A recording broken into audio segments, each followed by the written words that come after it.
ನಮಸ್ಕಾರ ಎಲ್ರಿಗೂ, ನಮ್ಮ ಕರ್ನಾಟಕ ಬೇಸ್ ಕಿಚನ್ಗೆ ಎಲ್ರಿಗೂ ಸ್ವಾಗತ. ನಾನಿವತ್ತು ರುಚಿಯಾದ ಬಾಳೆಹಣ್ಣಿನ ಪಾಯಸ ಮಾಡೋದನ್ನು ತೋರಿಸ್ಕೊಡೋದಕ್ಕೆ ಬಂದಿದ್ದೀನಿ. ಇಲ್ಲಿ ನಾನು 2 ಈ ಥರ ನೇಂದ್ರ ಬಾಳೆಹಣ್ಣನ್ನು ತಗೊಂಡಿದ್ದೇನೆ. ಪಾಯಸ ಮಾಡೋದಕ್ಕೆ ಬೇರೆ ಬಾಳೆಹಣ್ಣು ಅಷ್ಟೊಂದು ಸೂಟ್ ಆಗೋದಿಲ್ಲ. ನಾನಿಲ್ಲಿ 2 ಬಾಳೆಹಣ್ಣನ್ನು ಈ ಥರ ತುಂಡು ಮಾಡಿ ಸ್ಟೀಮರಲ್ಲಿ ಹಾಕಿ ಒಂದು 10 ನಿಮಿಷಗಳ ಕಾಲ ಸ್ಟೀಮ್ ಮಾಡ್ಕೊಳ್ತಾ ಇದ್ದೇನೆ. 10 ನಿಮಿಷ ಚೆನ್ನಾಗಿ ಬೇಯಲಿ ಇದು. ಅಷ್ಟರಲ್ಲಿ ನಾವು ಇದಕ್ಕೆ ಕಾಯಿ ಹಾಲು ರುಬ್ಕೊಳ್ಳೋಣ. ನಾನಿಲ್ಲಿ 1 ಕಪ್ ಆಗುವಷ್ಟು ಫ್ರೆಶ್ ತೆಂಗಿನಕಾಯಿ ತುರಿನ ತಗೊಂಡಿದ್ದೇನೆ.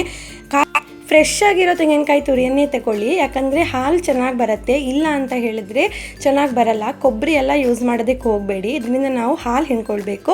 ಇದಕ್ಕೆ ಒಂದು ಸ್ವಲ್ಪ ನೀರು ಹಾಕ್ಕೊಂಡು ನುಣ್ಣಗೆ ರುಬ್ಕೊಂಡು ಬರಬೇಕು. ಜಾಸ್ತಿ ನೀರು ಹಾಕೋದು ಬೇಡ, ಸ್ವಲ್ಪ ಹಾಕಿದ್ರೆ ಸಾಕು. ಇವಾಗ ನೋಡಿ ತುಂಬ ನುಣ್ಣಗಾಗಿ ರುಬ್ಕೊಂಡು ಬಂದಿದ್ದೇನೆ. ಇದನ್ನು ನಾವು ಒಂದು ಪಾತ್ರೆಗೆ ಹಾಕಿ ಆ ಪಾತ್ರೆಗೆ ಒಂದು ಚೆನ್ನಾಗಿರುವ ಬಿಳಿ ಬಟ್ಟೆಯನ್ನು ಹಾಕ್ಕೊಳ್ಬೇಕು. ಹಾಕ್ಕೊಂಡು ಅದಕ್ಕೆ ಈ ರುಬ್ಬಿರೋ ಅಂಥ ಕಾಯನ್ನು ಹಾಕಿ ಈ ಥರ ಚೆನ್ನಾಗಿ ಹಿಂಡ್ಕೊಳ್ಬೇಕು. ಈ ಥರ ಹಿಂಡೋದ್ರಿಂದ ಫಸ್ಟ್ ಹಾಲು ಅಂತ ಸಿಗತ್ತೆ.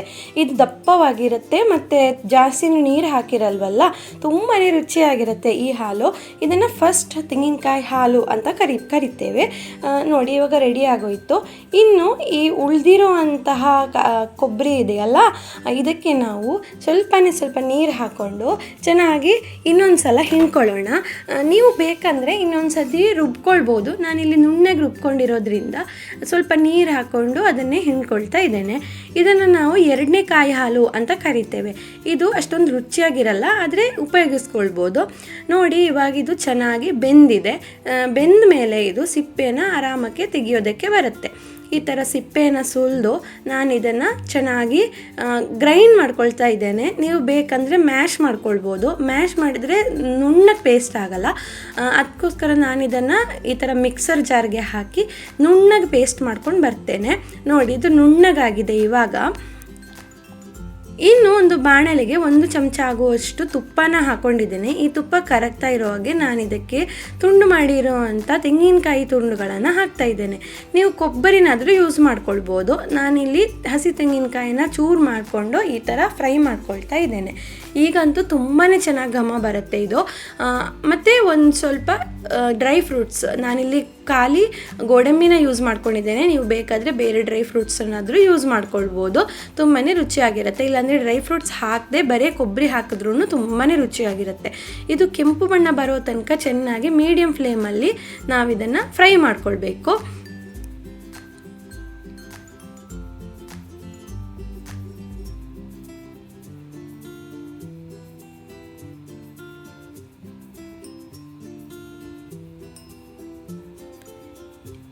ಇವಾಗ ಇದು ಚೆನ್ನಾಗಿ ಗೋಲ್ಡನ್ ಬ್ರೌನ್ ಬಂದಿದೆ. ನಾವು ಇದನ್ನು ಒಂದು ಪಾತ್ರೆಗೆ ಎತ್ತಿಟ್ಕೊಂಡು ಬೀಳೋಣ. ಯಾಕಂದರೆ ಇದನ್ನು ನಾವು ಆಮೇಲೆ ಪಾಯಸಕ್ಕೆ ಸೇರಿಸಿದ್ರೆ ತುಂಬಾ ಚೆನ್ನಾಗಿರುತ್ತೆ ಫ್ಲೇವರ್ ಅಂತ ಅಷ್ಟೇ.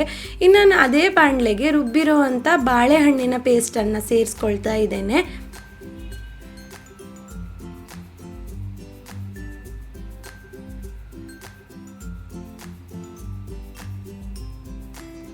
ಈ ಥರ ಸೇರಿಸ್ಕೊಂಡು ಕೈ ಆಡಿಸ್ತಾ ಇರಬೇಕು, ಇಲ್ಲಾಂದರೆ ತಳ ಹಿಡಿದು ಬೀಳುತ್ತೆ.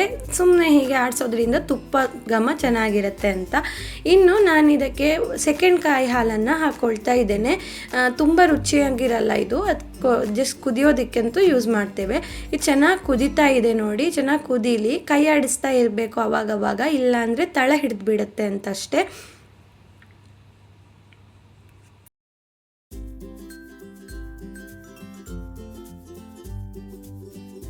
ಇನ್ನು ನಾನು ಇದಕ್ಕೆ 1/2 ಕಪ್ ಆಗುವಷ್ಟು ಬೆಲ್ಲನ ಹಾಕ್ತಾ ಇದ್ದೇನೆ. ನೀವು ಬೇಕಾದರೆ ಸಕ್ಕರೆನೂ ಹಾಕ್ಕೊಳ್ಬೋದು, ಆದರೆ ಇದು ಬೆಲ್ಲ ಹಾಕಿದ್ರೇ ತುಂಬಾ ರುಚಿಯಾಗಿ ಬರೋದು. ಬೆಲ್ಲ ಹಾಕಿ ಚೆನ್ನಾಗಿ ಕುದೀಲಿ, ಇದು ಒಂದಕ್ಕೊಂದು ಮಿಕ್ಸ್ ಆಗಲಿ. ನಾನು ಸ್ವಲ್ಪ ಉಪ್ಪು ಹಾಕ್ತಿದ್ದೇನೆ. ನಾನು ಯೂಶ್ವಲಿ ಬೆಲ್ಲ ಪಾಯಸ ಮಾಡಿದಾಗ ಉಪ್ಪು ಹಾಕ್ತೀನಿ, ರುಚಿ ಎನ್ಹ್ಯಾನ್ಸ್ ಆಗುತ್ತೆ ಅಂತ ಅಷ್ಟೇ. ಉಪ್ಪು ಹಾಕೋದ್ರಿಂದ ಬ್ಯಾಲೆನ್ಸ್ ಆಗುತ್ತೆ ಎಲ್ಲನೂ. ಇನ್ನು ಸ್ಟವ್ನ ಆಫ್ ಮಾಡಿ ಈ ಥರ ಫಸ್ಟ್ ಕಾಯಿ ಹಾಲಿದೆಯಲ್ಲ ಅದನ್ನು ಸೇರಿಸ್ಕೊಳ್ತಾ ಇದ್ದೇನೆ. ಇಲ್ಲಿ ಮಿಕ್ಸ್ ಮಾಡೋಣ ಚೆನ್ನಾಗಿ. ಚೆನ್ನಾಗಿ ಮಿಕ್ಸ್ ಆದಮೇಲೆ ನಾನು ಇದಕ್ಕೆ ಚಿಟಿಕೆಯಷ್ಟು ಏಲಕ್ಕಿನ ಹಾಕ್ಕೊಳ್ತಾ ಇದ್ದೇನೆ. ಆಮೇಲೆ ಡ್ರೈ ಫ್ರೂಟ್ಸನ್ನು ಹಾಕ್ತಾ ಇದ್ದೇನೆ. ನೋಡಿ ಇವಾಗ ರುಚಿಯಾದ ನಮ್ಮ ಪಾಯಸ ರೆಡಿ. ಈ ರೆಸಿಪಿ ನಿಮ್ಗೆ ಇಷ್ಟ ಆಗಿದ್ದಲ್ಲಿ ಲೈಕ್, ಶೇರ್, ಕಮೆಂಟ್ ಮಾಡಿ, ಸಬ್ಸ್ಕ್ರೈಬ್ ಮಾಡೋದನ್ನು ಮರಿಬೇಡಿ. ಸಿಗೋಣ ಮುಂದಿನ ವಿಡಿಯೋದಲ್ಲಿ. ಅಲ್ಲಿ ತನಕ ಎಲ್ರಿಗೂ ಟೇಕ್ ಕೇರ್, ಬಾಯ್.